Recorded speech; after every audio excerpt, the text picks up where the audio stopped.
अगर आपने मेरा चैनल सब्सक्राइब नहीं किया है तो चैनल सब्सक्राइब करें और बेल बटन दबाएं। कार्तिक पूर्णिमा की आप सबको ढेरों बधाइयाँ।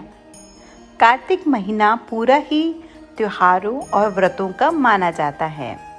इस महीने के 15वें दिन होता है पूरी चांद की पूर्णिमा।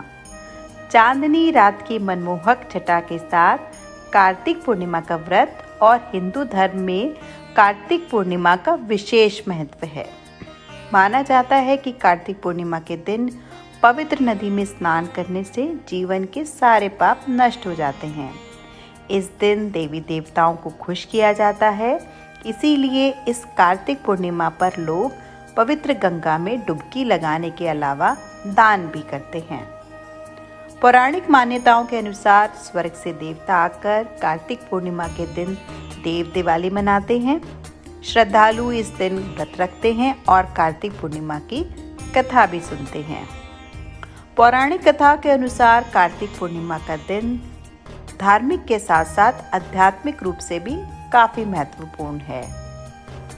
कार्तिक स्नान करने से और भगवान विष्णु और महालक्ष्मी की पूजन करने से भक्तों को अपार सौभाग्य की प्राप्ति होती है।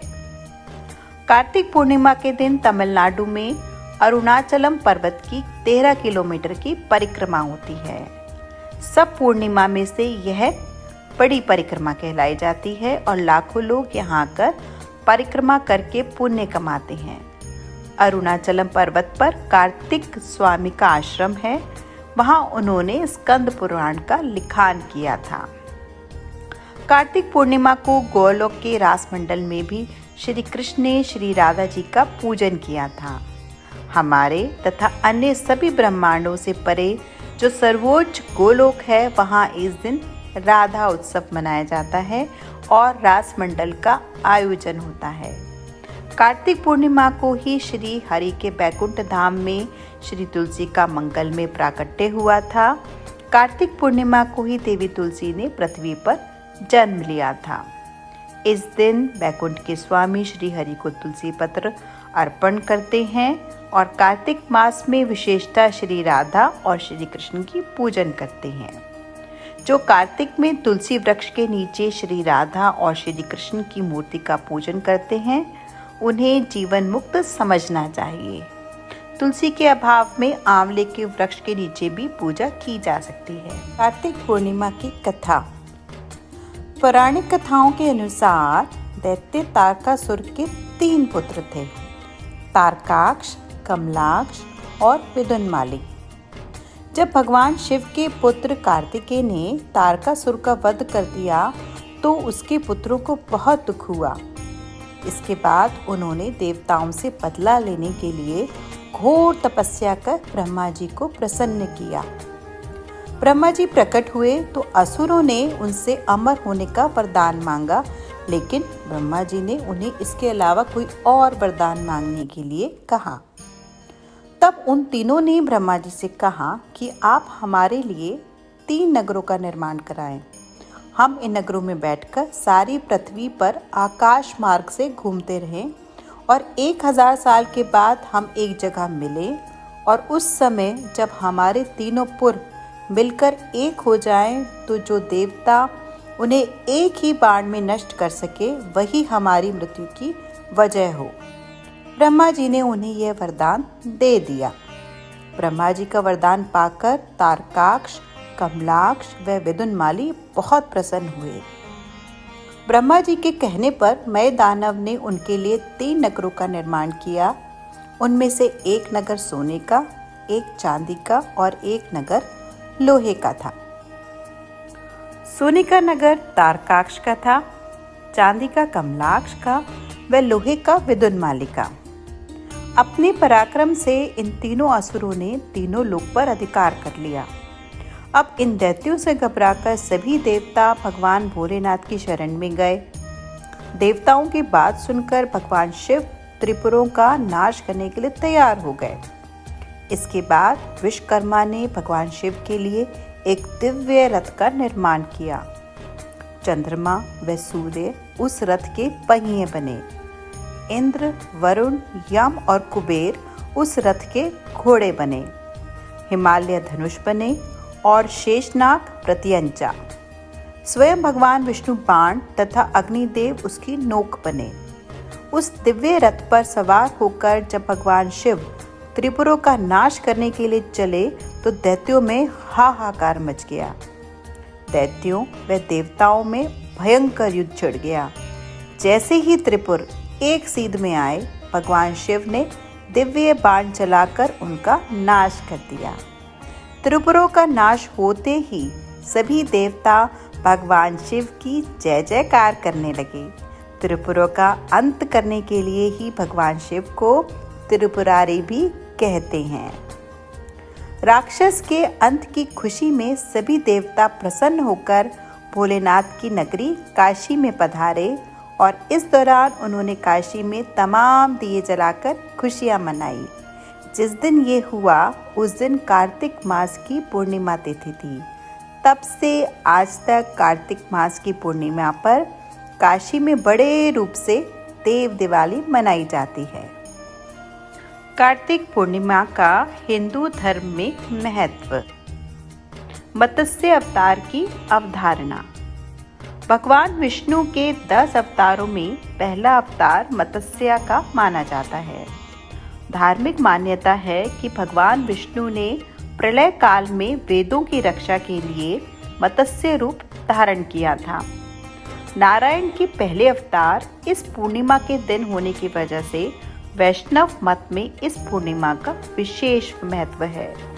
मान्यता यह भी है कि कार्तिक मास में नारायण मत्स्य रूप में जल में विराजमान रहते हैं और इस दिन मत्स्य अवतार को त्याग कर वापस वैकुंठ धर्म चले जाते हैं। दूसरा, शैव मत में कार्तिक पूर्णिमा का महत्व। शैव मत को मानने वाले कार्तिक पूर्णिमा को अधिक महत्वपूर्ण इसलिए मानते हैं कि इस दिन भगवान शिव को एक नया नाम मिला था, त्रिपुरारी। दरअसल कार्तिक पूर्णिमा के दिन ही भगवान शिव ने एक अनोखे रथ पर सवार होकर अजय असुर त्रिपुरासुर का वध किया था। इस असुर के मारे जाने से तीनों लोक में धर्म को फिर से स्थापित किया जा सका। इसीलिए इसे त्रिपुरारी पूर्णिमा भी कहा जाता है और इस दिन देव दिवाली भी मनाई जाती है। तीसरा, महाभारत काल में कार्तिक पूर्णिमा का महत्व। महाभारत का महायुद्ध समाप्त होने पर पांडव इस बात से बहुत दुखी थे कि युद्ध में उनके सगे संबंधियों की असमय ही मृत्यु हो गई और उनकी आत्मा की शांति कैसे हो। पांडवों की चिंता को देखते हुए भगवान श्री कृष्ण ने पांडवों को पितरों की तृप्ति के उपाय बताए। इस उपाय में कार्तिक शुक्ल अष्टमी से लेकर कार्तिक पूर्णिमा तक की विधि शामिल थी। कार्तिक पूर्णिमा को पांडवों ने पितरों की आत्मा की तृप्ति के लिए गढ़मुक्तेश्वर में तर्पण और दीपदान दिया। इसी समय से गढ़मुक्तेश्वर में गंगा स्नान और पूजा की परंपरा चली आ रही है। चौथा, देवी तुलसी का प्राकट्य।